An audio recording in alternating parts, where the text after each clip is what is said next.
Assalamualaikum warahmatullahi wabarakatuh.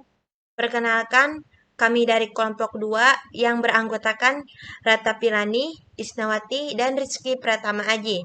Di sini kami akan memaparkan materi yang berjudul Statistik Non-Parametrik. Tugas ini dibuat untuk memenuhi salah satu tugas dari Ibu Hasnita, MSI, mata kuliah Statistik 2. Langsung saja pembahasan kami yang pertama yaitu tentang pengertian statistik parametrik. Nah, pada awal tahun 1942, istilah statistik non-parametrik pertama kali digunakan oleh Worldpot Statistik. Uji non-parametrik merupakan cabang ilmu statistik yang mempelajari prosedur-prosedur dalam statistik inferensial di mana tidak bergantung kepada asumsi-asumsi yang khusus. Karena tidak tergantung pada asumsi-asumsi tertentu, statistik non-parametrik bisa disebut statistik bebas distribusi atau uji bebas asumsi.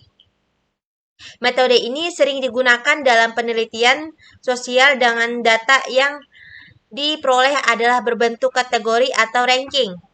Uji statistik non-parametrik tidak membutuhkan parameter khusus dari populasi yang akan diamati dan tidak mensyaratkan distribusi data normal.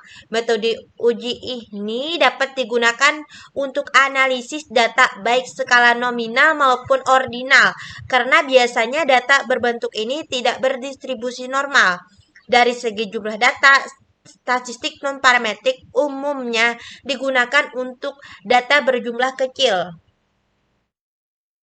Perbedaan statistik non-parametrik dengan statistik parametrik. Yang pertama, asumsi pada statistik parametrik adalah sampel berasal dari populasi dengan variasi yang sama dan sampel random diambil dari populasi normal. Statistik parametrik banyak digunakan untuk analisis data interval atau rasio dan ukuran sampel relatif besar. Yang kedua, asumsi pada statistik non-parametrik adalah tidak memberi syarat atau asumsi-asumsi tertentu kecuali berdistribusi kontinu. Statistik non-parametrik lebih banyak digunakan untuk menganalisis data nominal dan ordinal dengan ukuran sampel relatif kecil. Penggunaan metode statistik umumnya penggunaan metode statistik non-parametrik. Yang pertama, jika ukuran sampel sangat kecil hingga distribusi data tidak mendekati normal dan tidak ada asumsi yang bisa dibuat tentang bentuk distribusi populasi yang terjadi sampel besar. Yang kedua, jika menggunakan data ordinal, yaitu data yang diperingkatkan atau disusun dalam urutan. Yang ketiga, jika digunakan data nominal, yaitu data-data yang dapat diklasifikasi dalam bentuk data kategori, kemudian bisa dihitung frekuensinya. Selanjutnya, keuntungan dan kekurangan statistik non-parametrik. Keuntungannya, yang pertama, hanya memerlukan sedikit asumsi. Yang kedua, asumsi pengujian statistik non-parametrik relatif lebih longgar. Yang ketiga, mudah dilakukan walaupun tidak ada perangkat lunak komputer, karena data dapat dianalisa secara manual dan untuk dapat memahami konsep dan metodenya tidak memerlukan dasar matematika serta statistika yang mendalam sehingga metode ini disebut juga teknologi tepat guna yang dibutuhkan di berbagai negara berkembang termasuk di Indonesia. Meskipun data diukur dalam skala ordinal dan nominal, metode statistik non-parametrik dapat digunakan sebaliknya. Tidak ada teknik parametrik yang bisa digunakan untuk data skala nominal. Yang kelima, efisiensi yang lebih tinggi dibandingkan dengan penggunaan metode parametrik untuk jumlah sampel yang sedikit. Baik, di sini saya akan menjelaskan materi yang selanjutnya. Sedangkan kekurangannya, yang pertama itu metode non-parametrik kurang memiliki kuasa dibandingkan parametrik. Jika asumsi untuk penggunaan uji parametrik terpenuhi dengan ukuran sampel yang sama besarnya. Yang kedua, Metode non-parametrik secara statistik kurang kuat dibandingkan metode parametrik karena didasarkan pada asumsi yang lebih sedikit sehingga fleksibilitas terhadap skala pengukuran variabel kadang-kadang mendorong peneliti memilih metode non-parametrik, meskipun situasinya memungkinkan untuk menggunakan metode parametrik. Yang ketiga, penyederhanaan data dari skala baik rasio dan interval ke dalam data skala ordinal atau nominal dapat menimbulkan pemborosan informasi yang telah dikumpulkan. Yang keempat, meskipun memiliki konsep dan prosedur yang sederhana, pekerjaan menghitung manual dalam statistik non-parametrik membutuhkan waktu yang banyak, apalagi jika ukuran sampel yang akan dianalisis relatif besar. Dan yang kelima, tidak dapat digunakan untuk menguji interaksi seperti dalam model analisis variansi dan tidak bisa digunakan untuk prediksi seperti dalam analisis regresi karena asumsi distribusi normal tidak dipenuhi. Pedoman masing-masing uji akan ditampilkan dalam bentuk bagan agar lebih memudahkan dalam membedakannya. Pedoman statistik non-parametrik uji satu sampel, jumlah data, 1. Analisis univariat, lebih dari 2. Analisis multivariat, jenis data, nominal atau ordinal, atau interval atau rasio, berdistribusi tidak normal, statistik non-parametrik. Interval atau rasio distribusi normal itu statistik parametrik. Untuk jumlah sampel 1, lihat tujuannya. 2 atau lebih, lihat modul lain. Untuk tujuan, jika uji satu sampel itu uji binomial dan range. Tujuan jika uji keselarasan di chi-square dan di Kolmogorov-Smirnov.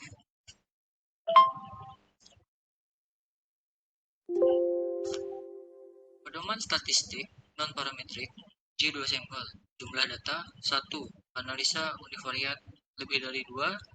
Analisa multivariat, jenis data, nominal atau ordinal, atau interval atau rasio, berdistribusi tidak normal, statistik non-parametrik. Yang kedua, interval atau rasio, distribusi normal, statistik parametrik. Jumlah sampel 2, lihat hubungan antara sampel. Bukan 2, kurung 1 atau lebih dari 3, lihat modul lain. Hubungan antar sampel, bebas, uji binomial, dan uji Runge. Berhubungan, uji Wilcoxon, uji Shanks, uji McNemar, dan uji marginal homogeneity.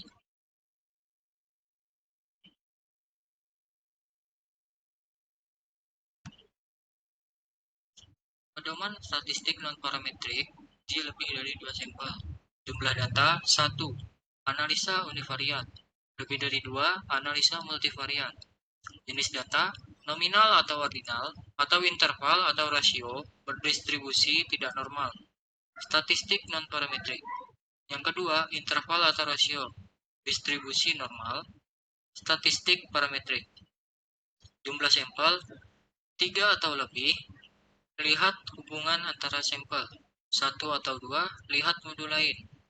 Hubungan antar sampel bebas, uji Kruskal-Wallis, uji median, dan uji Jonker-Terpstra. Berhubungan, uji Friedman, uji konkordansi Kendall, dan uji Coxan.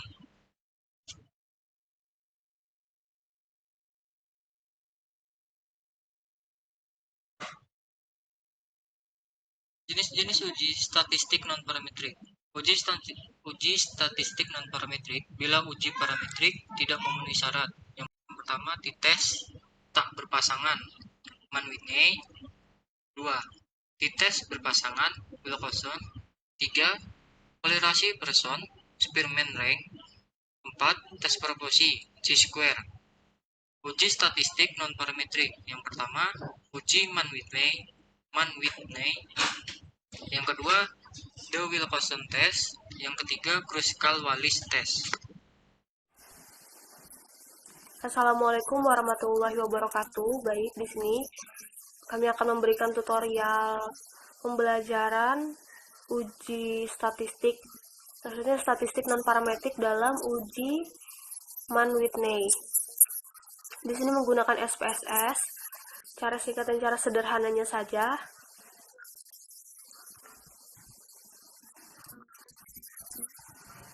Pertama-tama kita buka SPSS-nya, lalu kita klik variable view, dan di situ kita tulis hasil, lalu kita tulis kelompok. Nah, di bagian labelnya kita tulis hasil belajar IPA. Selanjutnya,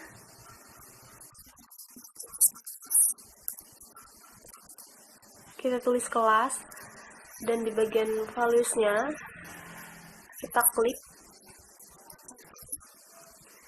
Pada value-nya kita klik 1, dan pada labelnya kita kasih label kelas A.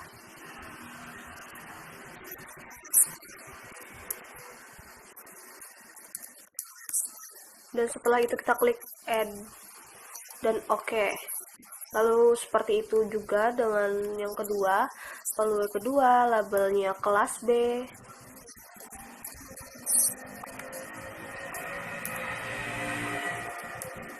Kita klik add atau add dan klik OK. Lalu kita masuk ke bagian data view. Di sini saya blok dulu sampai 20 nomor dan saya klik copy paste data yang sudah saya salin. Lalu kita klik analyze. Kita cari non-parametric test, kita klik lagi legacy. Lalu kita pilih 2 independent samples. Hasil belajar IPA-nya kita masukkan ke tes variable list.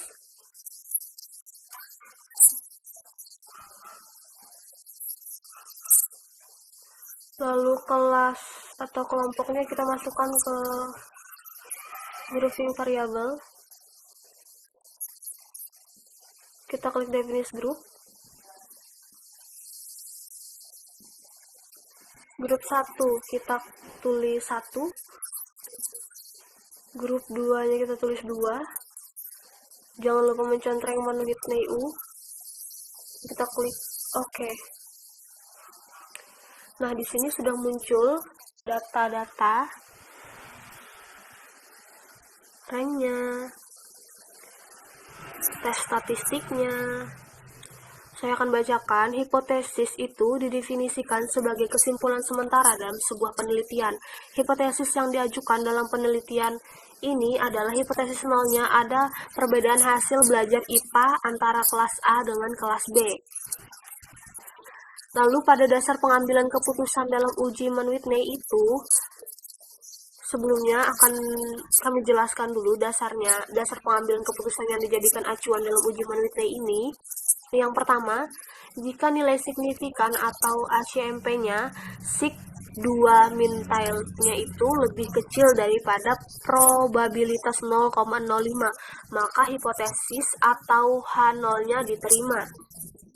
Lalu, namun jika nilai signifikasi atau ACMP-nya sig2 min-tail-nya lebih besar dari probabilitas 0,05, maka hipotesis 0 ditolak. Nah, berdasarkan output tes statistik dalam uji Mann-Whitney yang ini tadi, terdapat nilai sig-nya 2 min-tail sebesar 0,000. Artinya, lebih kecil daripada nilai probabilitas 0,05. Oleh karena itu, sebagaimana dasar pengambilan keputusan Ujiman Whitney di atas, maka dapat disimpulkan bahwa hipotesis nol diterima. Dengan demikian dapat dikatakan bahwa perbedaan hasil belajar IPA antara kelas A dengan kelas B, karena adanya perbedaan yang signifikan, maka rumus masalah penelitiannya juga dapat terjawab, yaitu ada pengaruh penggunaan metode diskusi terhadap hasil belajar pada mata pelajaran IPA kelas 9. Mungkin itu saja yang dapat saya sampaikan, kurang lebihnya terima kasih.